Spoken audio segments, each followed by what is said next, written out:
Thank you very much, Program Director. Good morning to everybody, the leadership of the BBC, fellow panelists. And I'm with the chairperson of the EFF in Gauteng, who is also the MMC of Finance here in the city of Ekurhuleni. His name is Nkululeko Dunga. I want him to stand because I think there are people who want business or whatever. You should know him. Please wave. This is the MMC. You know, EFF is in government here in Ekurhuleni, very important. In Johannesburg as well, the city that the speaker after me used to be the mayor there, and they lost dramatically. And they're still losing. Just yesterday, they lost the ward down in Ennerdale. This losing is consistent with BEE. BEE. I think that perhaps the facts speak for themselves. BEE is a dramatic failure. Of the listed companies in South Africa's JSE, less than 3% are black-owned, 100% black-owned. Women ownership is even worse. Actually, BEE is largely a black boys club, consistent with the white boys club that owns all of us. The tragedy from the very beginning was the naivety to think that the oppressor can give you the means to defeat him. BEE is based on that tragic logic. If you look at the sector targets, are themselves very much embarrassing. Nothing in terms of the ownership of the economy of South Africa reflects the demographic profile of our country. But if you look at the targets of ownership, sector by sector, we are still not targeting the actual profile of the representation of black people in the country. It tells you already from the beginning we are moving from a defeated perspective. And capitalism in its nature is the cold, ruthless march of profit for profit's sake. How could you depend on people whose intention, whose entire project in life is the pursuit of money for money's sake to transform anything? So it was naive in our view from the beginning to think you could ask South Africa's white capitalist owners to include, number one, black people, number two, to transform the economy against their own domination. We've got to look elsewhere. So as the EFF, which were proudly a politically socialist organization, we don't have any hopes that BEE can transform the economy. How much lack of confidence must you have? And this is another important thing about the ANC. The ANC doesn't believe in black people. Wherever they are situating black people, they want them to be under some white supervision. The tragedy of Eskom tells you the amount of confidence they had on the Reuters, defending him left, right, and center, pure white incompetence. But everywhere that they have done, the entire approach to the economic transformation of the country, to the economic development of the country, is about the fact that they can't do anything without white supervision. There is no single developed country in the world, and this is a fact. In the history of capitalist development, there's no single country in the world that developed by putting faith in the private pursuit of profit for profit's sake. No capitalist on their own, anywhere, particularly in Euro-America, developed any country.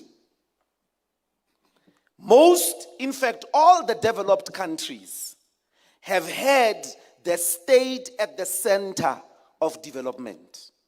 So, number one, how are we going to transform South Africa? We can't give up on the state. The Americans didn't.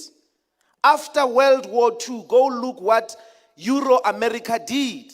At the center of the recovery, before they privatized under Thatcher, were state-owned companies, were protected industrial development, protecting them from international competition, the policies that were called protection of infant industries, such that when they are big and competent, then they let them go into the market.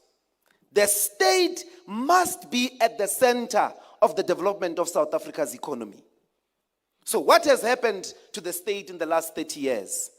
It is a neoliberal disorganization. So the local state, everywhere you find it, what we call the tender, is the faith that everybody must get a business and do the things that the state should provide. You've got to build internal state capacity to deliver the services that are supposed to be delivered by a government. Government must build a road, because it must not only build a road, it must maintain it. Government must provide quality education. Government must be able to cut the grass in all the parks. All those low-hanging fruits, you cannot deliver them to the private sector. And what becomes the state role in the creation of big business? Proper business, innovative business.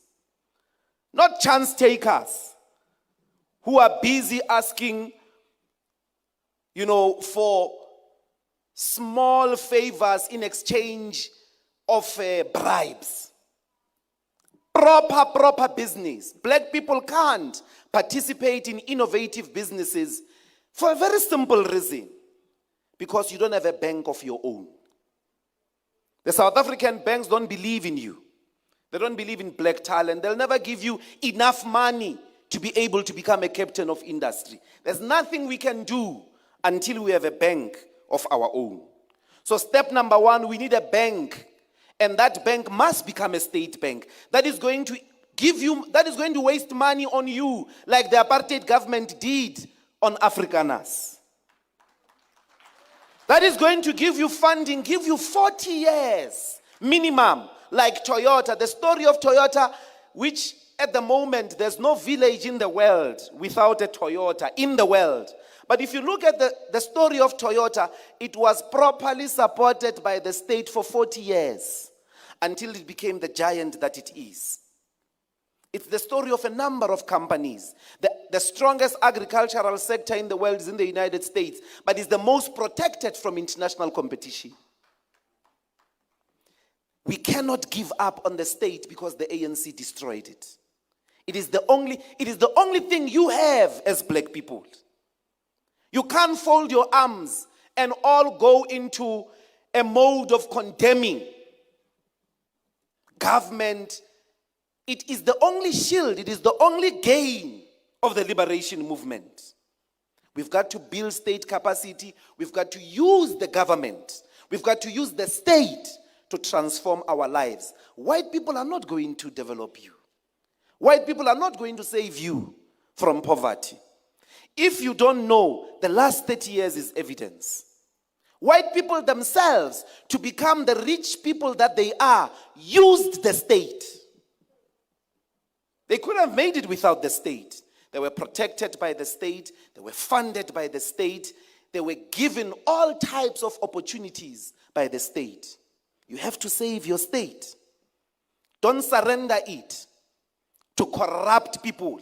Don't surrender it to people who don't believe in black talent. We've got to save the state and strengthen it. Use it to transform and shift tectonically the ownership patterns in the country. In the private sector, you will not survive. You will not succeed. So number one, we must build our state internal capacity, build state-owned companies. Number two, we need our own bank, and we need it yesterday. Without a bank, we are going nowhere. Finally, black people, I don't know who lied to us.